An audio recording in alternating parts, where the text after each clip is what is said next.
And it all starts Saturday with an ACC showdown, Florida State and Georgia Tech in Dublin, Ireland. Noles are favored by 10.5, but we're favored by as many as 13. A few months ago, the Yellow Jackets 12-3 against the spread as an underdog under head coach Brent Key. All right, Erin, it is our pleasure to welcome to the show today college football analyst Greg McElroy. And Greg, let's start in Dublin. What do you think is the best way to play the season opener between Florida State and Georgia Tech right now? Well, if you want to get real deep in the weeds, I think like a 7-point tease on the over, 7-point tease on the Ramblin' Wreck. You know, if you want to get real dicey and hedge your bets considering it's week 0, probably a smart play.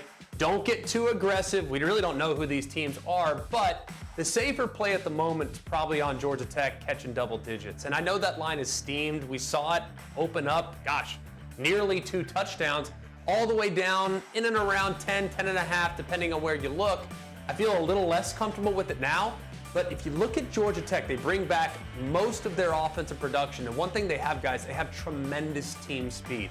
2 wide receivers that can flat out fly, a running back that's a 10-300 guy, and their quarterback, Haynes King, he's a 10-200 guy. Ooh. So these guys will create a lot of big plays. The big question is whether or not they're improved on defense.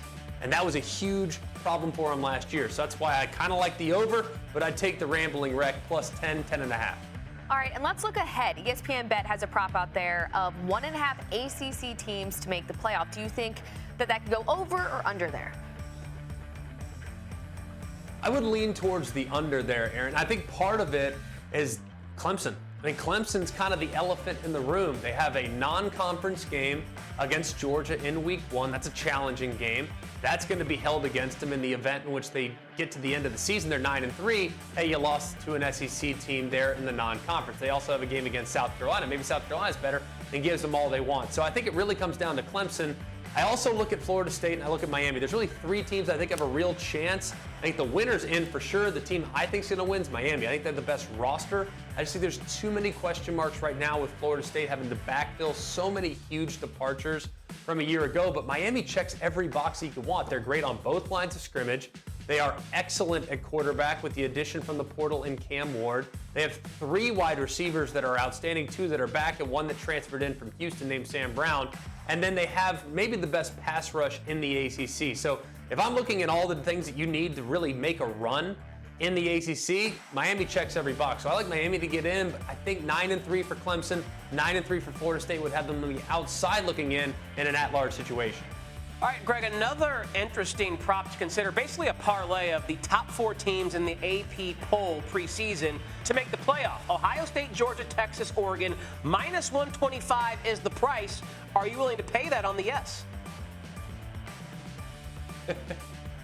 I don't want to. I really don't want to, but I almost have to. And I think those programs, we're going to be in a unique scenario here. And look, there's a lot of things we don't know about how these teams are going to be judged.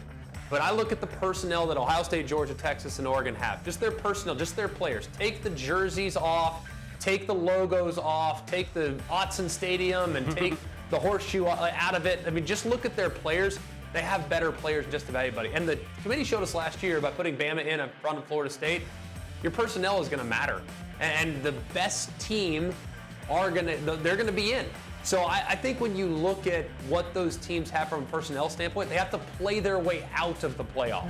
And I look at Ohio State, I look at Texas, I look at Oregon. I don't think there's enough ways for them to play their way out. I don't think there's enough landmines on the schedule. The one that does have a very, very difficult schedule is Georgia with 3 road games against teams that are currently ranked in the top 6.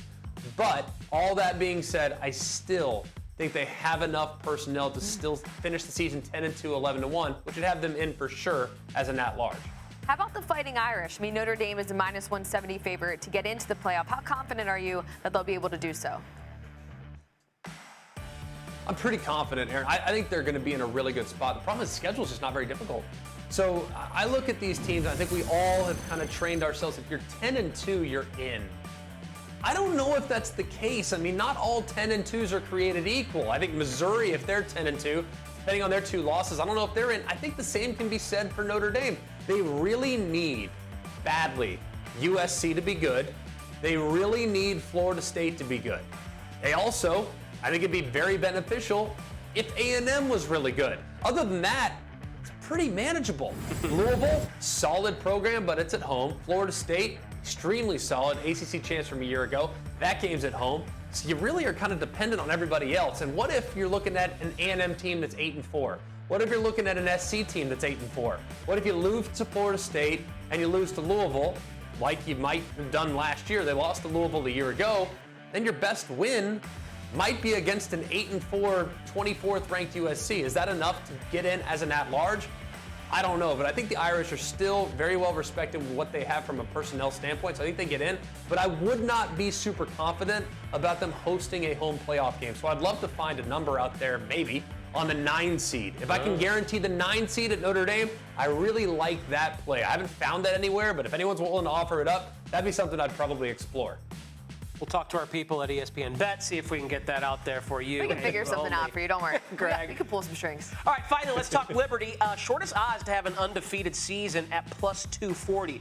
Do you like that price, and would that be enough to get them in the 12-team field? I don't think at this point, with where we're at in college football, I would ever make a play on a team going undefeated anymore. I just don't know how you can do it. There's just too many external factors. There's too many distractions. You know, NIL and, hey, the left guard's frustrated because the right guard's making more. And it's like the team chemistry to just weather the storm and get to the finish line undefeated. To me, at 2.5 to 1, you can have it. Like, if I lose, fine. I just am not playing it. But the thing I would not play this year is Liberty to make the playoff. Now, they might have the best record. I think they probably will have the best record at season's end among the G5 teams. But I look at a team like Boise State. I look at a team like Memphis. Boise goes to Oregon. Memphis goes to Florida State. I'm going to learn a lot more about those two teams in those two games than I will about Liberty at any point in their regular season. It's not discrediting any team on their schedule. They're all outstanding. But I need to see how you fare on the road at other playoff contenders for me to know for sure whether or not you can compete against the best teams in the sport. So I would look at teams like Memphis, I would look at teams like Boise State before I'd consider Liberty right now as the G5 representative of the 12-team playoff.